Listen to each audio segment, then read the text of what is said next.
ನಮ್ಮ ಆಯುಕ್ತರು ಮಾತನಾಡ್ತಾ ಹೇಳಿದ್ರು, ಹುಟ್ಟಿನಿಂದ ಜನನದಿಂದ ಹಿಡಿದು ಮರಣದವರೆಗೆ ಯಾವುದಾದ್ರೂ ಒಂದು ಇಲಾಖೆಯ ಹೆಚ್ಚಿನ ಸಂಪರ್ಕ ಜನಗಳಿಗೆ ಇದೆ ಅಂದ್ರೆ ಅದು ಕಂದಾಯ ಇಲಾಖೆ. ಜನಗಳ ಜೀವನದ ಮೇಲೆ ವ್ಯಾಪಕ ಪರಿಣಾಮ ನಾವು ಬೀರ್ತೇವೆ. ಇಂಥ ಇಲಾಖೆ ನಾವು ಎಷ್ಟು ಜನಪರವಾಗಿ ಕೆಲಸ ಮಾಡಿದರೂ ಕೂಡ ಸಾಲದು, ಇನ್ನಷ್ಟು ಪ್ರಯತ್ನ ನಾವು ಮಾಡಬೇಕು. ಯಾಕೆಂದ್ರೆ ಜನಗಳ ಜೀವನಕ್ಕೆ ನಾವು ಸಹಕಾರಿ ಆಗಬೇಕೇ ಹೊರತು ಜನಗಳ ಜೀವನದ ಮೇಲೆ ನಾವು ಹೊರೆ ಆಗಬಾರದು. ಜನಗಳ ಜೀವನಕ್ಕೆ ಸಹಕಾರಿಯಾಗಿ ಕೆಲಸ ಮಾಡಬೇಕು. ಇವತ್ತು ಭೂ ವ್ಯಾಜ್ಯಗಳು, ಭೂ ದಾಖಲೆಗಳ ಸರಿಯಾಗಿ ನಿರ್ವಹಣೆ ಇಲ್ಲದೆ ಜನ ನೆಮ್ಮದಿಯನ್ನು ಕಳ್ಕೊಳ್ಳೋ ಹಾಗೆ ಆಗಿದೆ. ಅದಕ್ಕೆ ನಮ್ಮ ಸರ್ಕಾರದ ಧ್ಯೇಯ ಏನು ಅಂತ ಹೇಳಿದ್ರೆ, ಭೂ ಗ್ಯಾರಂಟಿ ಅಂದ್ರೆ ಭೂಮಿಯ ಮಾಲೀಕತ್ವಕ್ಕೆ ಗ್ಯಾರಂಟಿ ಇರಬೇಕು, ನೆಮ್ಮದಿ ಇರಬೇಕು ಅಂತೇಳಿ ಈ ಎಲ್ಲ ಕಾರ್ಯಕ್ರಮಗಳನ್ನ ನಾವು ಜನಗಳಿಗೆ ಭೂ ಗ್ಯಾರಂಟಿ, ಭೂಮಿಯ ನೆಮ್ಮದಿ ಮಾಲೀಕತ್ವದ ಖಾತ್ರಿ ಕೊಡಬೇಕು ಅಂತೇಳಿ ಎಲ್ಲ ಯೋಜನೆಗಳನ್ನ ನಾವು ಹಮ್ಮಿಕೊಂಡಿದ್ದೇವೆ. ಹೇಳ್ತಾ ಹೋದ್ರೆ ಇನ್ನೂ ಜಾಸ್ತಿ ಇದಾವೆ.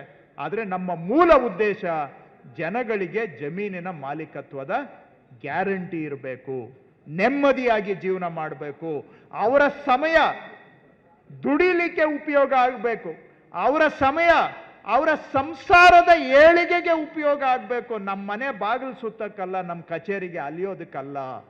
ಇದು ನಮ್ಮ ಸರ್ಕಾರದ ಧ್ಯೇಯ. ಏನು ಅಂದ್ರೆ ಕಂದಾಯ ಇಲಾಖೆಯ ನಿರ್ವಹಣೆ ಜನಗಳಿಗೆ ನೆಮ್ಮದಿ ಕೊಡುವ ದಿಕ್ಕಿನಲ್ಲಿ ಸಾಗಬೇಕು. ಹೇಳಿದಷ್ಟು ಸಲೀಸಲ್ಲ. ಯಾಕೆಂದ್ರೆ ಕಾಲಾನುಕಾಲದಿಂದ ಕಾಲಕ್ಕೆ ತಕ್ಕ ಹಾಗೆ ಬದಲಾವಣೆಗಳು ಆಗದೆ ಸ್ವಲ್ಪ ವ್ಯವಸ್ಥೆಗಳು ಜಡ್ಡುಗಟ್ಟಿದ್ದಾವೆ. ಆದರೆ ಇವತ್ತು ನಮ್ಮಲ್ಲಿ ಉತ್ತಮ ಅಧಿಕಾರಿಗಳ ತಂಡ ಇದೆ, ಉತ್ತಮ ಅಧಿಕಾರಿಗಳ ತಂಡ ಇದೆ ನಮಗೆ ಎಲ್ಲ ಹಂತದಲ್ಲಿಯೂ ಕೂಡ. ಅವರ ಸಹಕಾರದಿಂದ ಸುಧಾರಣೆಯ ಹಾದಿಯಲ್ಲಿ ಕಂದಾಯ ಇಲಾಖೆ ಸಾಗ್ತಾ ಇದೆ ಅಂತ ನಾನು ಧೈರ್ಯವಾಗಿ ಹೇಳಲಿಕ್ಕೆ ಬಯಸ್ತೇನೆ. ನನಗೆ ಯಾವುದೇ ಅಳುಕು ಇಲ್ಲ, ಉಳುಕು ಇಲ್ಲ. ನಮ್ಮಲ್ಲಿ ಕೆಳ ಹಂತದಲ್ಲೂ ಉತ್ತಮ ಅಧಿಕಾರಿಗಳಿದ್ದಾರೆ. ತುಂಬಾ ನಮ್ಮ ಅಧಿಕಾರಿಗಳ ಬಗ್ಗೆ ಸಾರ್ವಜನಿಕ ವಲಯದಲ್ಲಿ ಟೀಕೆ ಟಿಪ್ಪಣಿ ಆಗತ್ತೆ. ಅದು ಏನು ನನ್ನ ಕಿವಿಗೆ ಬೀಳ್ತಾ ಇಲ್ಲ ಅಂತ ಅಲ್ಲ, ಇದೆ, ಅದರಲ್ಲಿ ಸ್ವಲ್ಪ ನಿಜಾನೂ ಇದೆ, ನಾನು ಒಪ್ಕೊಳ್ತೇನೆ. ಆದರೆ ಒಳ್ಳೆ ಕೆಲಸ ಮಾಡುವಂತ ಅಧಿಕಾರಿಗಳು ಕೂಡ ನಮ್ಮಲ್ಲಿ ಇದ್ದಾರೆ, ಜನಪರವಾಗಿ ಕೆಲಸ ಮಾಡುವಂತ ಪ್ರಾಮಾಣಿಕ ಅಧಿಕಾರಿಗಳು ಕೂಡ ನಮ್ಮಲ್ಲಿ ಇದ್ದಾರೆ. ಅವರ ಸಹಕಾರ ನಮ್ಮ ಜೊತೆಗೆ ಇದೆ. ಇನ್ನ ಕೆಲವರು ಇದ್ದಾರೆ, ಅವ್ರಿಗೇನಂದ್ರೆ ಹಿಂದೆ ಮೇಲಿನಿಂದ ಯಾರು ಹೇಳ್ದೋರಿಲ್ಲ, ಕೇಳ್ದೋರಿಲ್ಲ, ಸರಿಯಾಗಿ ಕೆಲಸ ಮಾಡಿ ಅಂತ ಮಾರ್ಗದರ್ಶನ ಮಾಡಿದವರಿಲ್ಲ. ಆದ್ರೆ ಇವತ್ತು ಸ್ವಲ್ಪ ಜನಪರವಾಗಿ ಕೆಲಸ ಮಾಡಿ ಅಂದ್ರೆ ಕೆಲವರು ಬದಲಾಗಿ ಒಳ್ಳೆ ಕೆಲಸ ಮಾಡ್ತಾ ಇರುವಂತ ಅಧಿಕಾರಿಗಳು, ಅದು ಒಂದು ವರ್ಗ ಇದೆ. ಇನ್ನ ಕೆಲವರು ಸ್ವಲ್ಪ ಮಿತಿ ಮೀರಿದವರು ಇದ್ದಾರೆ, ಇಲ್ಲ ಅಂತ ನಾನು ಹೇಳಲಿಕ್ಕೆ ಹೋಗೋದಿಲ್ಲ. ಆದ್ರೆ 5 ಬೆರಳು ಸಮಾನ ಇರೋದಿಲ್ಲ ಅಂದಾಗೆ ಎಲ್ಲ ರೀತಿಯ ಅಧಿಕಾರಿಗಳು ಇದ್ದಾರೆ. ನಾವು ಇಡೀ ಕಂದಾಯ ಇಲಾಖೆ ನಮ್ಮದು ಒಂದು ಟೀಮ್, ಒಂದು ಪರಿವಾರ. ಪರಿವಾರದಲ್ಲಿ ಬಹಳ A1 ಇದ್ದಾರೆ, B+ ಕ್ಯಾಟಗರಿನೂ ಇದ್ದಾರೆ, C ಕ್ಯಾಟಗರಿನೂ ಇದ್ದಾರೆ. ಆದರೆ ಎಲ್ಲರನ್ನ ಜೊತೆಯಾಗಿ ತೆಗೆದುಕೊಂಡು ಅಂತಿಮವಾಗಿ ಜನಗಳಿಗೆ ಒಳ್ಳೆ ಕೆಲಸ ಮಾಡಬೇಕು ಅಂತ ದಿಕ್ಕು, ಇದು ನಮ್ಮ ಮುಖ್ಯಮಂತ್ರಿಗಳು ನಮಗೆ ಕೊಟ್ಟಿರ್ತಕ್ಕಂತಹ ಧ್ಯೇಯ ಉದ್ದೇಶ. ನಮ್ಮ ಇಲಾಖೆಗೆ ಕಂದಾಯ ಇಲಾಖೆ ಜನಗಳಿಗೆ ಅನುಕೂಲ ಮಾಡಬೇಕು ಬಿಟ್ಟು ಜನಗಳ ಜೀವನದ ಮೇಲೆ ಹೊರೆ ಆಗಬಾರದು. ನನಗೆ ನೋಡಯ್ಯ ನಿನ್ಗೆ ಕಂದಾಯ ಇಲಾಖೆ ಜವಾಬ್ದಾರಿ ಕೊಡ್ತಾ ಇದ್ದೀನಿ ಅಂತ ಅನೌನ್ಸ್ ಆಗೋದಕ್ಕೆ ಮೊದಲು ಹೇಳ್ಬಿಟ್ಟು ಆವಾಗ ಹೇಳಿದ್ರು, ನೋಡಿ ಅಲ್ಲಿ ಜನಕ್ಕೆ ತುಂಬಾ ಸಮಸ್ಯೆ ಇದೆ, ಇದನ್ನ ಸುಧಾರಣೆ ಮಾಡೋದಕ್ಕೋಸ್ಕರ ನಿನ್ಗೆ ಕೊಡ್ತಾ ಇದ್ದೀನಿ, ಬರೀ ರೆವಿನ್ಯೂ ಮಿನಿಸ್ಟರ್ ಅಂತ ಓಡಾಡೋದಕ್ಕೆ ಅಲ್ಲ ಅಂತ ನನಗೆ ಆವತ್ತೇ ಎಚ್ಚರಿಕೆಯನ್ನ ಕೊಟ್ಟಿದ್ರು. ಜನಪರವಾಗಿ ಕೆಲಸ ಮಾಡಬೇಕು ಅಂತ. ಕಂದಾಯ ಇಲಾಖೆ ಸರ್ಕಾರದ ಮಾತೃ ಇಲಾಖೆ ಅಂತ ಮಾತಾಡ್ತಾರೆ. ಹೊಸದಾಗಿ ಇವತ್ತು ತಾವು ಸೇವೆಗೆ ಸೇರ್ತಾ ಇದ್ದೀರಾ, ಕಂದಾಯ ಇಲಾಖೆ ಮಾತೃ ಇಲಾಖೆ ಅಂತ ಮಾತನಾಡ್ತಾರೆ. ಅಷ್ಟು ಜವಾಬ್ದಾರಿ ನಮ್ಮ ಮೇಲೆ ಇದೆ. ಸರ್ಕಾರದ ಬೆನ್ನೆಲುಬು ಅಂತ ಹೇಳ್ಬೋದು ಕಂದಾಯ ಇಲಾಖೆ. ಇವತ್ತು 1000 ಜನ ತಾವೇನು ಪ್ರವೇಶ ಮಾಡ್ತಾ ಇದ್ದೀರಾ, ಇಂತಹ ಒಂದು ಮಹತ್ವದ ಇಲಾಖೆ, ಸರ್ಕಾರದ ಮಾತೃ ಇಲಾಖೆಯಲ್ಲಿ ಇವತ್ತು ತಮಗೆ ಕೆಲಸ ಮಾಡುವಂತ ಸೌಭಾಗ್ಯ ಸಿಕ್ಕಿದೆ.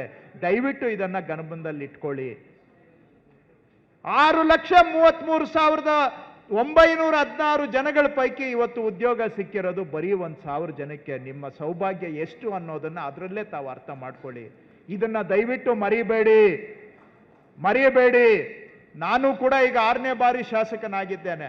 ಆದ್ರೆ ಮಾನ್ಯ ಮುಖ್ಯಮಂತ್ರಿಗಳು ಸಿದ್ದರಾಮಯ್ಯ ಅಂತವರಿಗೆ ನೋಡಿ ನಮಗೂ ಕೂಡ 6 ಬಾರಿ ಆದರೂ ಕೂಡ ಯಾವ ಉದ್ದೇಶಕ್ಕೆ ನಾವು ಸಾರ್ವಜನಿಕ ಜೀವನಕ್ಕೆ ಬಂದಿದ್ದೇವೆ ಅಂತ ನಾನು ಕೂಡ ಮರ್ತಿಲ್ಲ. ನಾವ್ಯಾರು 24 ಕ್ಯಾರೆಟ್ ಗೋಲ್ಡ್ ಅಲ್ಲ, ಅಪರಂಜಿ ಅಲ್ಲ, ಯಾರು ಸ್ಫಟಿಕ ಅಲ್ಲ. ಜೀವನದಲ್ಲಿ ಎಲ್ಲ ಸ್ವಲ್ಪ ನ್ಯೂನ್ಯತೆಗಳಿರ್ತವೆ, ಆದರೆ ಮೂಲ ಉದ್ದೇಶ ಸಾರ್ವಜನಿಕ ಸೇವೆ. ಅದನ್ನು ನಾವು ಎಂದಿಗೂ ಕೂಡ ಮರೆಯಬಾರದು ಅಂತ ನಾನು ತಮ್ಮಲ್ಲಿ ಮನವಿ ಮಾಡ್ತಾ ಇದ್ದೇನೆ. ಆ ಕಾರಣಕ್ಕೆ ನಿಮ್ಮನ್ನ ಇವತ್ತು ವಿಧಾನಸೌಧಕ್ಕೆ ಕರೆಸಿರ್ತಕ್ಕಂಥದ್ದು. ಇದನ್ನ ತಾವು ಗಮನದಲ್ಲಿ ಇಟ್ಕೊಳ್ತೀರಾ. ಇವತ್ತು ಈ ಇಲಾಖೆಯಲ್ಲಿ ಇಂತಹ ಒಂದು ನೌಕರಿ ಸಿಕ್ಕಿರುವುದು ಎಷ್ಟು ನಿಮಗೆ ಜೀವನದಲ್ಲಿ ಸೌಭಾಗ್ಯದ ದಿನ ಅನ್ನೋದನ್ನ ನೀವು ಮರೆಯೋದಿಲ್ಲ. ಆ ಕಾರಣಕ್ಕಾಗಿಯೇ ಇವತ್ತು ಇಂಥ ಒಂದು ಕಾರ್ಯಕ್ರಮದ ಮುಖಾಂತರ ತಮಗೆ ನೇಮಕಾತಿ ಪತ್ರವನ್ನು ವಿತರಣೆ ಮಾಡ್ತಾ ಇದ್ದೇವೆ. ಇದು ಎಂದೆಂದಿಗೂ ಕೂಡ ನಿಮ್ಮ ಮನಸ್ಸಿನಲ್ಲಿ ಉಳಿಯಲಿ. ನಿಮ್ಮಿಂದ ಕರ್ನಾಟಕದ ಜನಗಳಿಗೆ ಒಳ್ಳೆಯದಾಗಲಿ ಅಂತ ನಾನು ಆಶಿಸ್ತಾ ನನ್ನ 4 ಮಾತಿಗೆ ವಿರಾಮ ಕೊಡ್ತೇನೆ. ಧನ್ಯವಾದಗಳು.